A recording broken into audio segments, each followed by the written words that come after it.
नमस्कार, KP news 24/7 में आपका स्वागत है। मैं हूं पूजा आपके साथ। आइए सबसे पहले देखते हैं मुख्य समाचार।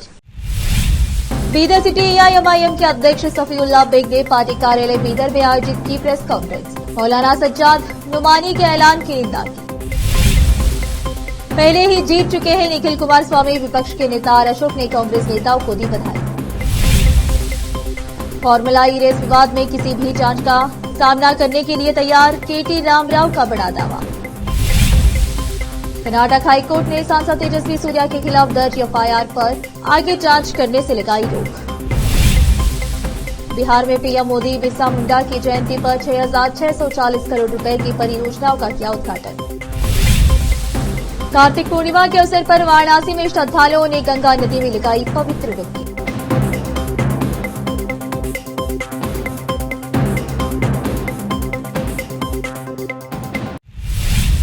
अब समाचार विस्तार से। महाराष्ट्र में विधानसभा चुनाव की गतिविधियां जोरों पर है और 20 नवंबर 2024 को मतदान होगा। इस चुनाव की गतिविधियों के दौरान सभी पार्टियों के नेताओं में आरोप प्रत्यारोप का दौर भी जारी है और पार्टियों के समर्थन का भी सिलसिला चल रहा है।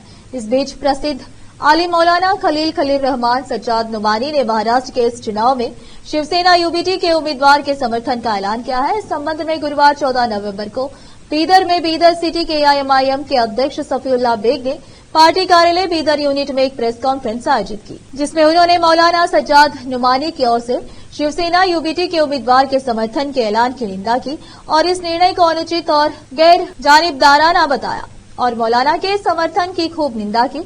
इस अवसर पर बीदर सिटी एआईएमआईएम के नेता व कार्यकर्ता उपस्थित थे। इस अवसर पर बीदर सिटी के एआईएम के अध्यक्ष सफीउल्लाह बेग ने मीडिया के प्रश्नों का उत्तर दिया। केपी न्यूज के लिए कैमरामैन महेश टिग्गे का कवरेज। चन्नपटना से उम्मीदवार निखिल कुमारस्वामी पहले ही जीत चुके हैं। वह 20 से 30 हजार की रेंज में जीतेंगे। विपक्ष के नेता आर अशोक ने कहा कि हम कांग्रेस नेताओं को बधाई देते हैं। विधानसभा में एक संवाददाता सम्मेलन में आर अशोक ने कहा कि मंत्री जमीर अहमद ने कुमारस्वामी को अश्वेत के रूप में अपमानित करके और यह कहकर कि वह देवेगौड़ा के परिवार को खरीद लेंगे, वो करेगा जाति का अपमान किया है, ये सब कांग्रेस की देन है। उन्होंने मजाक में कहा कि वह उनके सहयोग के लिए आभारी है। कांग्रेस का बेलगाम बोल उन्होंने कहा कि सभी मुसलमान पैसा जुटाएंगे और देवेगौड़ा के परिवार को खरीदेंगे। इन सब का असर चुनाव पर पड़ा है। कांग्रेस के खिलाफ लहर है। उन्होंने विश्वास जताया कि हम 3 में से 3 निर्वाचन क्षेत्र जीतेंगे। भारत राष्ट्र समिति बीआरएस के कार्यकारी अध्यक्ष केटी रामाराव ने गुरुवार को दावा किया कि उनकी पार्टी से लोगों का पलायन रुक गया है और उन्होंने तेलंगाना में सत्तारूढ़ कांग्रेस को अपना मुख्य प्रतिद्वंदी बताया।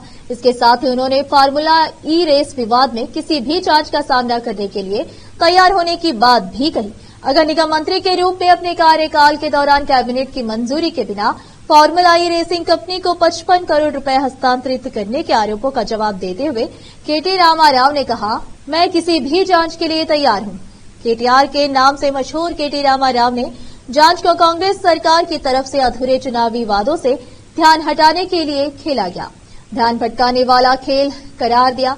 अपने पिता और तेलंगाना विधानसभा में विपक्ष के नेता के चंद्रशेखर राव की सदन से अनुपस्थित के बारे में अटकलों को खारिज करते हुए केटीआर ने कहा, फिलहाल हम मुख्यमंत्री रेवंत रेड्डी से निपटने के लिए पर्याप्त है, समय आने पर केसीआर आएंगे।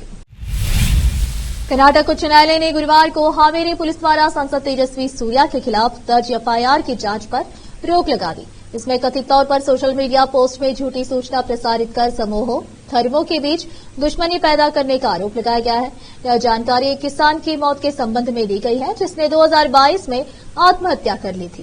न्यायमूर्ति एम नाग प्रसन्ना ने अंतरिम आदेश पारित करते हुए कहा कि शिकायत की सामग्री प्रथम दृष्टया बीएनएस की धारा 353(2) के तहत अपराध के लिए सामग्री नहीं बनती है।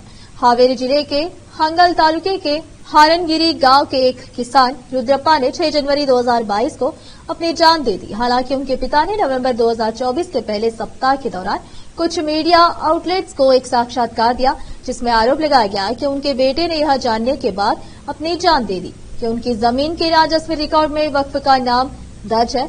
सूर्य ने रिपोर्ट के लिंक के साथ 7 नवंबर 2024 को एक्स पर पोस्ट किया था कि अल्पसंख्यकों को खुश करने की जल्दबाजी में सीएम सिद्धरामैया और मंत्री बीजेड जमीर अहमद खान ने कर्नाटक में विनाशकारी प्रभाव फैलाया है।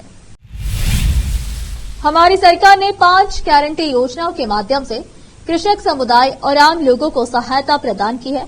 कृषि मंत्री चलवनारायण स्वामी ने कृषि स्नातकों से स्वरोजगार अपनाने और दूसरों को रोजगार और मार्गदर्शन प्रदान करने का आह्वान किया। गुरुवार को बेंगलुरु में गांधी कृषि विश्वविद्यालय केंद्र जीकेवी के द्वारा आयोजित कृषि मेला 2024 का उद्घाटन करते हुए उन्होंने कहा कि देश में 75% लोग कृषि पर निर्भर है। 60 के दशक में देश में हरित क्रांति ने खाद्यान्न उत्पादन में आत्मनिर्भरता हासिल करना संभव बना दिया। राष्ट्रीय स्तर पर खाद्य उत्पादन 1964 में 45.4 मिलियन टन था और 2023-24 में बढ़कर 332.22 मिलियन टन हो गया। उन्होंने कहा कि 2047 तक 437 मिलियन टन खाद्य उत्पादन की जरूरत है। अब फिलहाल लेते एक छोटा सा ब्रेक।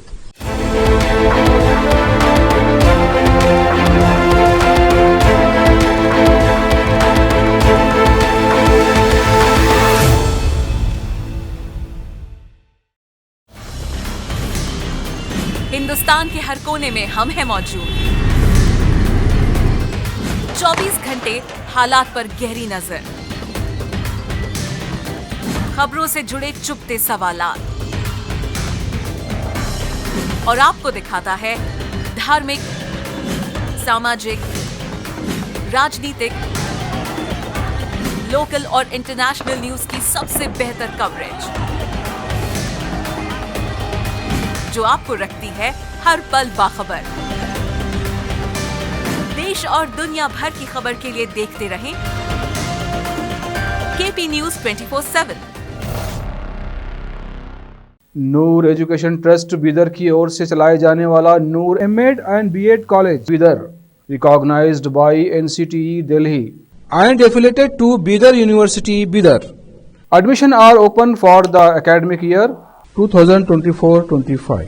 विशेषज्ञ और सक्षम शिक्षकों द्वारा शिक्षा प्राप्त करने के लिए नूर एमएड एंड बीएड कॉलेज में दाखिला लें और शांत वातावरण में शिक्षा प्राप्त करें। बीदर शहर में बेहतर शिक्षा का एकमात्र केंद्र Noor MEd and BEd college, Shahpur gate, Bidar. Phone numbers 9945283920, 8482221297। Break के बाद आपका स्वागत है। आइए देखते हैं अन्य समाचार। प्रधानमंत्री नरेंद्र मोदी ने शुक्रवार को जनजातीय गौरव दिवस के मौके पर बिहार के जमुई का दौरा किया। इस मौके पर पीएम मोदी के साथ बिहार के मुख्यमंत्री नीतीश कुमार समेत कई केंद्रीय मंत्री भी मौजूद रहे। पीएम मोदी ने यहां बिरसा मुंडा के सम्मान में एक स्मारक सिक्का और डाक टिकट का अनावरण किया। साथ ही उन्होंने जनजातीय समुदायों के उत्थान और क्षेत्र के ग्रामीण और दूर दराज के क्षेत्रों में बुनियादी ढांचे में सुधार के उद्देश्य से 6,640 करोड़ रुपए से अधिक की कई विकास परियोजनाओं का उद्घाटन और शिलान्यास भी किया। पीएम मोदी ने अपने संबोधन के दौरान जनजातीय गौरव दिवस के साथ साथ देव दीपावली की भी शुभकामनाएं दी। उन्होंने कहा कि जमुई में पिछले 2-3 दिन बहुत बड़े पैमाने पर स्वच्छता अभियान चलाया था और प्रशासन के लोगों ने भी इसका नेतृत्व किया। बीजेपी के कार्यकर्ताओं ने भी स्वच्छता अभियान चलाया। यहाँ के युवकों, माताओं और भाई बहनों ने भी इसे आगे बढ़ाया और इसके लिए मैं जमुई के लोगों की सराहना करता हूँ। मशहूर सिंगर दिलजीत दोसांझ अपने दिल इल्यूमिनाटी कॉन्सर्ट को लेकर एक बार फिर चर्चा में छाए हुए हैं।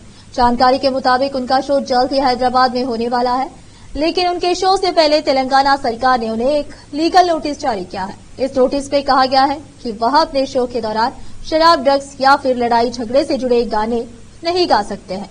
साथ ही इसमें बच्चों को स्टेज पर न बुलाने को लेकर भी गाइडलाइन जारी की गई है। जानकारी के मुताबिक यह नोटिस चंडीगढ़ के एक प्रोफेसर पंडित राव धरिनवर द्वारा दिलजीत दोसांझ के खिलाफ दर्ज कराई गई शिकायत के बाद जारी किया गया है, जिसमें लाइव शो में ऐसे गानों को गाने से रोकने की रिक्वेस्ट की गई थी। रंगारेड्डी जिले के महिला एवं बाल विकलांग और वरिष्ठ नागरिक कल्याण विभाग के जिला कल्याण अधिकारी ने जो नोटिस 7 नवंबर को जारी किया है, उसके मुताबिक शिकायतकर्ता ने वीडियो एविडेंस भी जमा किया है, जिसमें दिलजीत 26 और 27 अक्टूबर को दिल्ली के जवाहरलाल नेहरू स्टेडियम में लाइव शो के दौरान शराब, ड्रग्स और हिंसा को बढ़ावा देने वाले गाने गाते हुए नजर आ रहे हैं। नोटिस में कहा गया है कि हम आपको लाइव शो में इन चीजों का प्रचार करने से रोकने के लिए पहले ही नोटिस जारी कर रहे हैं। नोटिस में यह भी कहा गया है कि वह स्टेज पर बच्चों को शो के दौरान न बुलाए। इसमें कहा गया है, वर्ल्ड हेल्थ ऑर्गेनाइजेशन के मुताबिक बड़ों को 140 डेसिबल से ज्यादा तेज स्तर वाली आवाजों के संपर्क में नहीं आना चाहिए। वहीं बच्चों के लिए यह स्तर 120 डेसिबल का है। इस वजह से आपके लाइव शो के दौरान बच्चों को स्टेज पर न बुलाएं, क्योंकि वहां साउंड 120 डेसिबल से ज्यादा होगा। महाराष्ट्र में विधानसभा चुनाव को लेकर तमाम राजनीतिक दल चुनावी अखाड़े में उतर चुके हैं। इस बार सूबे में चुनाव पूरी तरह से दो गठबंधन के बीच है। एक तरफ जहां महायुति गठबंधन है तो दूसरी तरफ महाविकास अघाड़ी। हालांकि बीते कुछ दिनों महायुति गठबंधन के नेता खासे चर्चाओं में बने हुए हैं। चुनाव प्रचार के दौरान ही बीजेपी के देवेंद्र फडणवीस और एनसीपी के अजित पवार के बीच जुबानी जंग चल रही है। देवेंद्र फडणवीस ने बटेंगे तो कटेंगे पर अजित पवार के बयान का जवाब दिया है। देवेंद्र फडणवीस ने कहा कि दशकों तक अजित पवार ऐसी विचारधाराओं के साथ रह रहे हैं जो सेकुलर और हिंदू विरोध है। खुद को धर्मनिरपेक्ष कहने वालों में कोई वास्तविक धर्मनिरपेक्षता नहीं है। वे ऐसे लोगों के साथ रहे हैं जिनके लिए हिंदुत्व का विरोध करना ही धर्मनिरपेक्षता है। देवेंद्र फडणवीस ने आगे कहा कि अजित पवार को अभी जनता का मूड समझने में थोड़ा समय लगेगा। ये लोग या तो जनता की भावना को नहीं समझ पाए या इस बयान का मतलब नहीं समझ पाए या शायद बोलते समय कुछ और ही कहना चाहते थे। सनातन धर्म में कार्तिक पूर्णिमा का महत्व बहुत ही ज्यादा है। इस दिन कार्तिक मास का अंतिम स्नान होता है। इसी दिन देव दिवाली मनाई जाती है। सिखों के प्रथम गुरु नानक सिंह की जयंती मनाई जाती है। इस दिन पवित्र गंगा में स्नान दान एवं भगवान विष्णु और देवी लक्ष्मी की संयुक्त पूजा का भी विधान है। कार्तिक पूर्णिमा के अवसर पर वाराणसी में गंगा नदी में पवित्र डुबकी लगाने के लिए श्रद्धालुओं की भारी भीड़ देखी गई। इस पावन मौके पर श्रद्धालुओं ने पवित्र स्नान किया। वीडियो में साफ तौर पर देखा जा सकता है कि कैसे श्रद्धालु भारी भीड़ में गंगा स्नान कर रहे हैं। सनातन धर्म के अनुसार यह दिन बेहद पवित्र और खास होता है। ऐसा माना जाता है कि इससे चित्त और मन प्रसन्न होते हैं, साथ ही साथ पवित्रता बनी रहती है। बिहार की युवा सांसद शांभवी चौधरी ने बृहस्पतिवार को घोषणा की कि वह अपने समस्तीपुर निर्वाचन क्षेत्र में लड़कियों की शिक्षा को बढ़ावा देने के लिए अपने पूरे 5 साल के कार्यकाल का वेतन समर्पित करेंगी। लोकसभा चुनाव के दौरान प्रधानमंत्री नरेंद्र मोदी द्वारा सबसे युवा राजग उम्मीदवार के रूप में प्रशंसा पाने वाली चौधरी ने एक बयान में कहा कि इस राशि का उपयोग बढ़ेगा, समस्तीपुर तो बढ़ेगा, समस्तीपुर नामक अभियान के लिए किया जाएगा। उन्होंने कहा इस कार्यक्रम की शुरुआत उसी दिन हुई है जिस दिन समस्तीपुर जिले की स्थापना हुई थी। यह कदम लोगों से किए गए मेरे वादे की मुझे वोट देकर उन्हें सिर्फ एक सांसद नहीं बल्कि एक बेटी मिलेगी के अनुरूप है। अब फिलहाल देखो छोटा सा ब्रेक।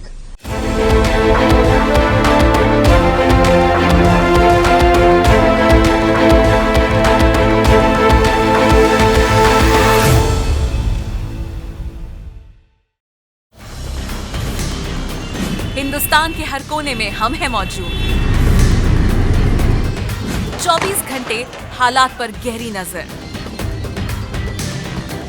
खबरों से जुड़े चुपते सवालात और आपको दिखाता है धार्मिक, सामाजिक, राजनीतिक, लोकल और इंटरनेशनल न्यूज की सबसे बेहतर कवरेज जो आपको रखती है हर पल बाखबर। देश और दुनिया भर की खबर के लिए देखते रहें KP news 24/7। Noor education trust Bidar की ओर से चलाए जाने वाला Noor MEd and BEd college Bidar, recognised by NCTE Delhi and affiliated to Bidar University, Bidar. Admission are open for the academic year 2024-25. विशेषज्ञ और सक्षम शिक्षकों द्वारा शिक्षा प्राप्त करने के लिए नूर एमएड एंड बीएड कॉलेज में दाखिला लें और शांत वातावरण में शिक्षा प्राप्त करें। बीदर शहर में बेहतर शिक्षा का एकमात्र केंद्र Noor MEd and BEd college, Shahpur gate, Bidar. Phone numbers 9945283920, 8482221297। Break के बाद आपका स्वागत है। आइए देखते हैं अन्य समाचार। उत्तर प्रदेश के शाहजहांपुर से एक ऐसा वीडियो सामने आया है जिसने भी देखा वह हैरान रह गया। एक शख्स बाइक पर अपने 8 लोगों के परिवार के साथ मेला देखने निकला था। ट्रैफिक रूल्स की ऐसी अनदेखी देखकर पुलिस भी हैरान थी। पुलिस अधिकारी ने बाइक सवार परिवार को रास्ते में ही रोक लिया। पति बाइक चला रहा था, पत्नी पीछे बैठी हुई थी।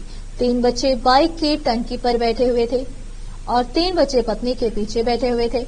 हैरानी की बात तो यह है कि बाइक पर बाल्टी, रजाई, गद्दा समेत कुछ सामान भी लटका हुआ था। यह बाइक कम चलता फिरता मिनी हाउस ज्यादा लग रही है। ट्रैफिक पुलिस की नजर जैसे ही बाइक पर पड़ी, उन्होंने तुरंत उसे रोक दिया, बल्कि बाइक पर लगी भीड़ को देखकर पुलिस वाले का सिर भी चकरा गया। पहली नजर में तो उसे समझ ही नहीं आया कि बैठे कितने लोग हैं। पुलिस अधिकारी ने पहले सभी को काउंट किया, फिर बाइक चला रहे शख्स से कहा कि 8 लोग बैठे हो और हेलमेट भी नहीं लगाए हो। बाइक पर 1 नहीं 8 लोग बैठे हैं। पुलिस अधिकारी ने पूछा कि ट्रैफिक नियम फॉलो करोगे कि नहीं। हैरानी की बात यह है कि पुलिस अधिकारी की बातों का शख्स पर कोई असर होता ही नहीं दिखा। वह और उसका पत्नी लगातार मुस्कुराते रहे। इतने में पीछे से किसी ने तंज कसते हुए कहा कि ऐसा करो, गाड़ी बेचकर रिक्शा ले लो। जिलैंड की सांसद में गुरुवार 14 नवंबर 2024 को एक दिलचस्प सीन देखने को मिला। दरअसल अपने भाषणों की वजह से चर्चा में रहने वाली और सबसे कम उम्र की माओरी सांसद हाना रावहित करियारी के मैपी क्लर्क ने सदन में स्वदेशी संधि विधेयक के विरोध में उत्साहपूर्ण हाका नृत्य करना शुरू कर दिया। यही नहीं, ऐसा करते करते उन्होंने स्वदेशी संधि विधेयक की एक कॉपी भी फाड़ दी। देखते ही देखते उनके साथ कुछ अन्य सांसद भी इस तरह के विरोध में शामिल हो गए। न्यूजीलैंड में संसद सत्र के दौरान हुए इस विरोध का एक वीडियो अब सोशल मीडिया पर काफी वायरल हो रहा है। दरअसल गुरुवार को न्यूजीलैंड के संसद के सदन में सभी सांसद संधि सिद्धांत विधेयक पर मतदान करने के लिए जुटे थे, लेकिन 22 वर्षीय ते पार्टी माओरी सांसद ने सत्र के दौरान बोलना शुरू किया। बोलते ही बोलते उन्होंने विधेयक की एक कॉपी फाड़ दी और पारंपरिक माओरी नृत्य हाका को करने लगी। कुछ ही पल में सदन के अन्य सदस्य और गैलरी में बैठे दर्शक भी हाना रावहिती करियारी के मैपी क्लर्क के साथ हाका डांस में शामिल हो गए, जिसके कारण स्पीकर गेरी ब्राउनली ने सदन के सत्र को कुछ समय के लिए स्थगित कर दिया। फिर से एक नजर मुख्य समाचारों पर। बीदर सिटी एआईएमआईएम के अध्यक्ष सफीउल्लाह बेग ने पार्टी कार्यालय बीदर में आयोजित की प्रेस कॉन्फ्रेंस। मौलाना सज्जाद नुमानी के ऐलान की निंदा की। पहले ही जीत चुके हैं निखिल कुमारस्वामी, विपक्ष के नेता आर अशोक ने कांग्रेस नेताओं को दी बधाई। फॉर्मूला ई रेस विवाद में किसी भी जांच का सामना करने के लिए तैयार, केटी रामराव का बड़ा दावा। कर्नाटक हाईकोर्ट ने सांसद तेजस्वी सूर्या के खिलाफ दर्ज एफआईआर पर आगे जांच करने से लगाई रोक। बिहार में पीएम मोदी बिरसा मुंडा की जयंती पर 6,640 करोड़ रुपए की परियोजनाओं का किया उद्घाटन। कार्तिक पूर्णिमा के अवसर पर वाराणसी में श्रद्धालुओं ने गंगा नदी में लगाई पवित्र डुबकी।